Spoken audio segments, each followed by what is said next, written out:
Pregador civilizado, Leonard Ravenhill.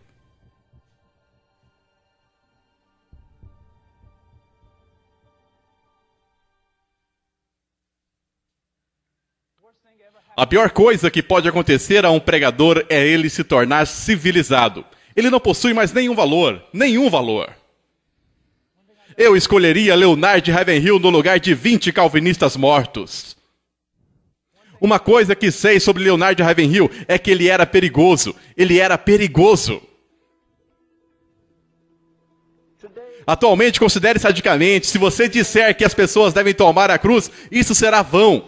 Não diga aos jovens sobre a cruz, isso irá desencorajá-los. O quê? Eu sugerindo que Jesus não era esperto?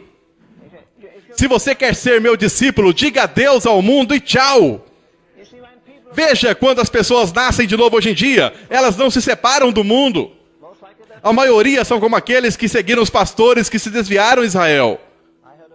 Tem um pregador local que diz que a história de Jonas é uma história de peixe. Mas é claro que é. Não é sobre um macaco, não é mesmo? Ele apenas se referiu que havia algo suspeito. Foi o que ele quis dizer, o que não é verdade. Porque Jesus disse, ele não nega a palavra de Deus. Um homem que nega a palavra de Deus deveria renunciar e vender hambúrgueres. Aquele que começou como um crente e se torna libertino deveria sair do púlpito. Eu o despediria se eu tivesse poder sobre aquele homem. Eu digo isso com todo respeito. Não é muito difícil fazer gravações e roubar as pessoas. Não é muito difícil fazer livros, escrever livros. Mas diga-me, onde está o homem que pode trazer fogo dos céus hoje em dia? Muita gente ouve nossas gravações e quase todo dia as pessoas nos escrevem perguntando: você vai escrever outro livro? Você vai nos dar um livro sobre cristianismo? Você vai nos dar um livro sobre adoração? Não é necessário muita coragem para sentar em uma escrivania e olhar para as referências em minha Bíblia e analisar coisas que nascem em meus pensamentos. Mas se eu estiver desviado do caminho, entende? Isso não significa basicamente crescimento de cinza, de podridão. Lembra-se da Igreja Católica Romana? Nós não temos falsos profetas. E o mormonismo? E os testemunhas de Jeová? Nós temos mais falsos profetas neste país ou na Inglaterra hoje em dia do que essas pessoas jamais ouviram falar.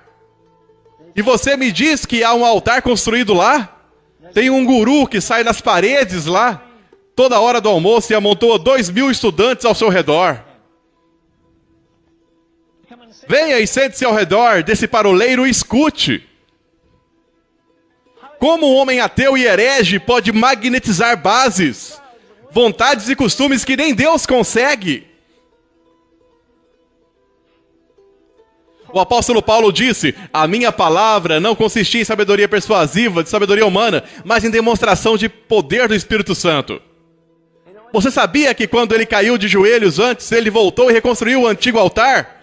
Nós não queremos voltar para os velhos votos, velhos comprometimentos. Todos nós somos tentados a fazer coisas novas. O Senhor sabe que os quebramos, os votos, em algumas semanas. Cristianismo não foi medido pelo equilíbrio e expectativas. O cristianismo foi testado, julgado difícil e rejeitado. Alguns de nós vencemos isso e estou contente. Deixe-me dizer, eu sempre digo, eu não sei onde você está espiritualmente. Mas há alguns homens que andam com Deus, que não sabem o que poderia ter sido após anos se eles estivessem se cuidando. Sabe o que aconteceu? Quando eles nasceram de novo, foram colocados em um congelador. Há um velho ousado, o último da linha batista, Billy Sunday. Ele escreveu o prefácio para o meu último livro, é um grande personagem. E ele disse a algumas pessoas onde ele mora, em Greenville, Carolina do Sul. Ele disse isso vivendo no século passado. Ele disse, um homem não pode vender congeladores, pois o mundo está lotado de cubos de gelo. E ele disse, é isso que você faz com um congelador. Você pega a sua tomada e liga, mas não tem energia. Então ele não ganhou muito. Mas posso até imitá-lo no que ele disse. O meu país. Nós temos os maiores congeladores na América. Eles possuem até compartimentos superiores neles. Não fui eu quem disse isso, mas sim um batista. Mas não os traga aos nascimentos e coloque-os em um congelador.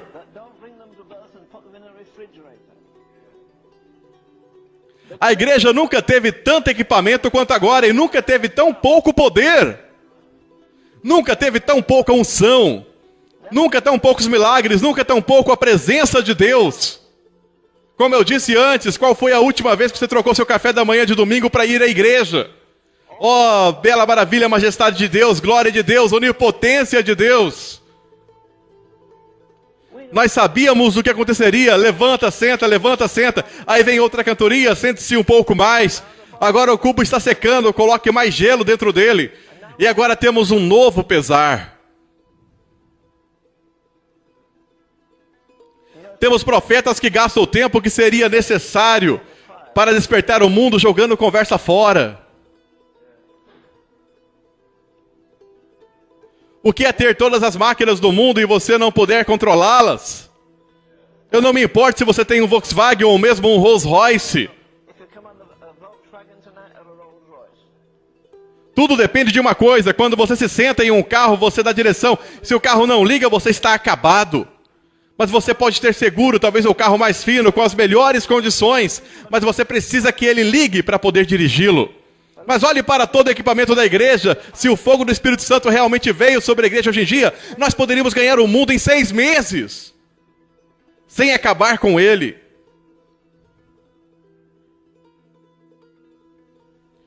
Eu fico um pouco hostil com diáconos e pastores que decoram alguns pontos e as pronunciam em escolas bíblicas. Mas não leram a Bíblia mais que uma vez por semana. E alguns de vocês vieram de lares que não têm costume de ler a Bíblia diariamente. Então, por que lançar pedras nos russos ou em qualquer outro? O julgamento deve começar na casa de Deus. Não é o meu irmão, minha irmã, é eu, ó Deus, que precisa orar.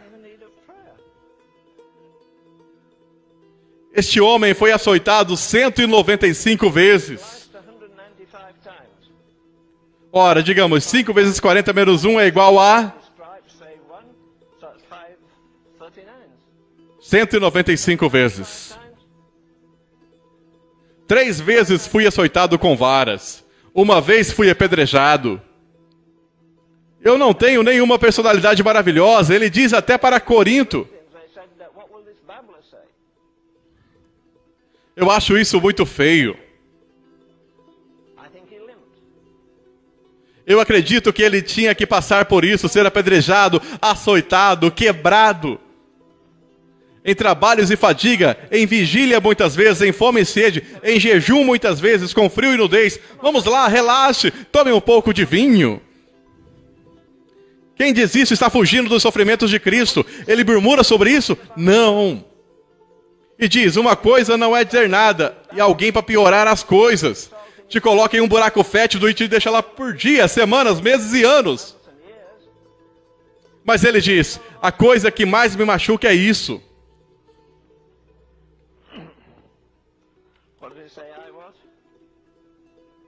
Aquele feiticeiro veio sobre mim. O que foi isso? Você se lembra?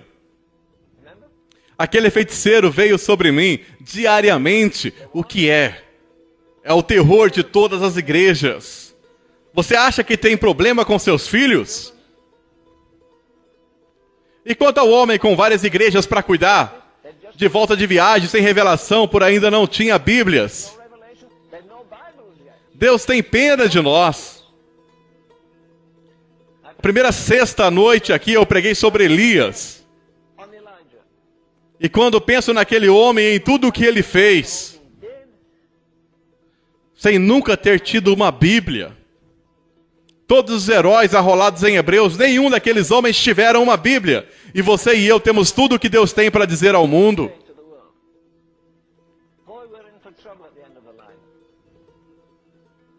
Eu gosto do hino, que firme alicerce. Tudo o que ele poderia ter dito a você, ele já disse. Mas eis um homem que diariamente visava a eternidade. Isso é o que ele diz no capítulo que lemos de 2 Coríntios 5. O amor de Cristo nos constrange, e sabendo o temor que se deve ao Senhor. Nada desse amor sentimental e comercial. Deus é justo e santo. Deus fez um grande investimento em você.